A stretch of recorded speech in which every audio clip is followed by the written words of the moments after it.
My responsibility this evening is to present my personal perspective on the issue of homosexuality.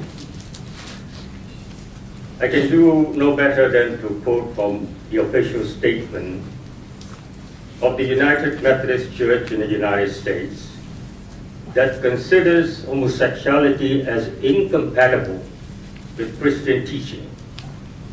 And I'm a Methodist.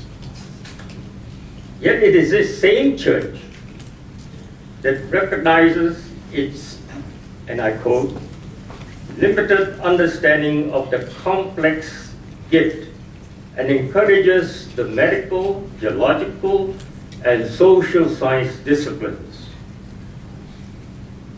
to combine in a determined effort to understand human sexuality more completely. We call the church to take the leadership role in bringing together these disciplines to address this most complex issue. My approach, therefore, is a multidisciplinary one. Firstly, I will raise some general observations about the teaching of the Bible, since homosexuality, as many regard, is incompatible with the teaching of the Bible and the teaching of the church.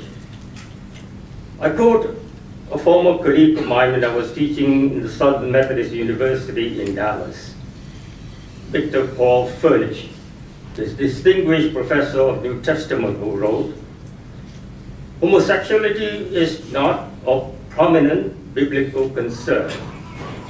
The earliest ethical codes of the Hebrews makes no mention of homosexual behavior. There is nothing about it in the Ten Commandments. The four Gospels record no saying of Jesus on the subject.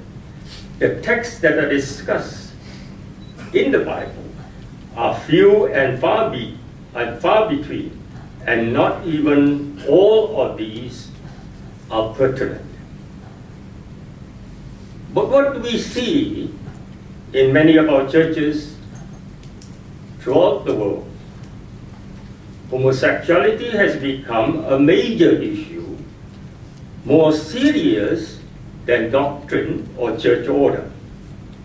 It is even now projected to split the Episcopal Church in the United States as well as the worldwide Anglican Communion. The Archbishop of Canterbury, who will be in Singapore this weekend, is personally gay affirming, but he has to recognize the current teaching of the Anglican Communion, which is against homosexuality. As Christians refer to this source of the Bible, those who are anti-gay are quick to say, "Did the Bible say so?" And they close the book, and discussion stops. And the issue of homosexuality is no longer discussed. The teaching of the Bible leads to the teaching of the church. And when that becomes official, obedience is demanded.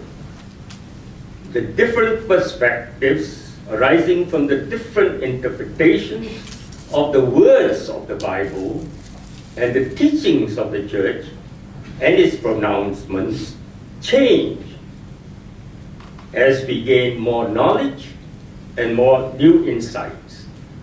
My view is that the different books of the Bible are time-bound, historically related, culturally conditioned, and contextually based. They're related to the time and place of the recorded events. They reflect the society and the culture of the time when the books of the Bible were written.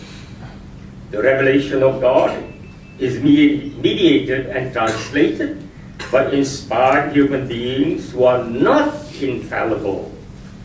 We have to account, therefore, also for the relevancy of the teaching of the church and the words of the Bible to our contemporary context. The various books of the Bible are the products of writers who claim to have received the revelation from God and under the inspiration of the Holy Spirit put it in writing. The different interpretations resulting in the changing teachings of the church and the varying perspectives of biblical scholars and theologians. This process continues, and we have today come together to share our different perspectives, and though we differ, we are expected to respect differences. The teaching of the church must necessarily be changing continuously. Take, for instance, human relationships. Moving from a predominantly patriarchal society to more equality between men and women. In reference to health, we're attributing disease not so much to spirit possession, but more to bacteria and viruses. In terms of geography, even the flat earth, which has been rounded in the spherical one, our worldview is ever-changing. With this as a background, the biblical view of sexual relationships or homosexual sex is that heterosexuals who engage in same-sex acts are sinful.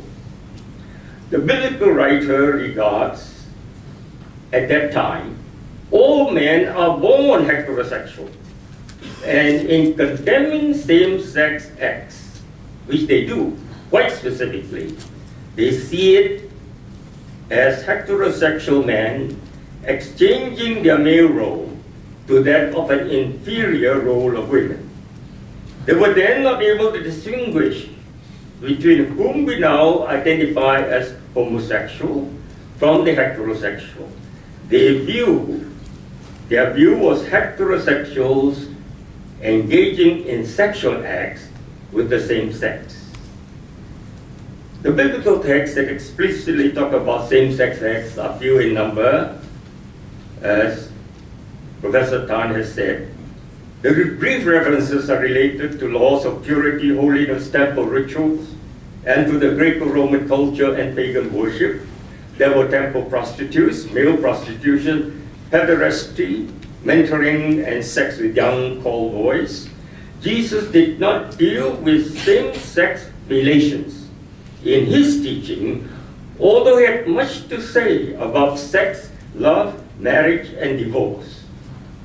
Homosexuality in terms of sexual orientation is a term which we now understand as committed relationship, long-term committed relationship.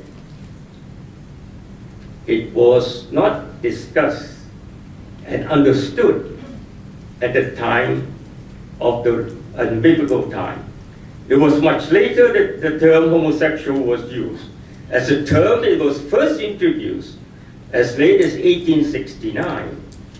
It first appeared in newer translations of the Bible, the Revised Standard Version in 1946, and the New International Version in 1978. We must remember that homosexuality is not originally a biblical word. These terms like heterosexuality, bisexuality, presuppose an understanding of human sexuality that was possible only with modern psychology and sociological analysis. The ancient writers were operating without the faintest idea of what we have now learned to call sexual orientation. As we look closely at the biblical records related to sexuality, even then we see how they have varying perspectives. The law of Moses allowed for divorce. Jesus categorically forbids divorce. Yet many Christians, in clear violation of a command of Jesus, have been divorced. Divorced people are allowed baptism, church membership, communion, and ordination, and remarriage. But this has not always been the case.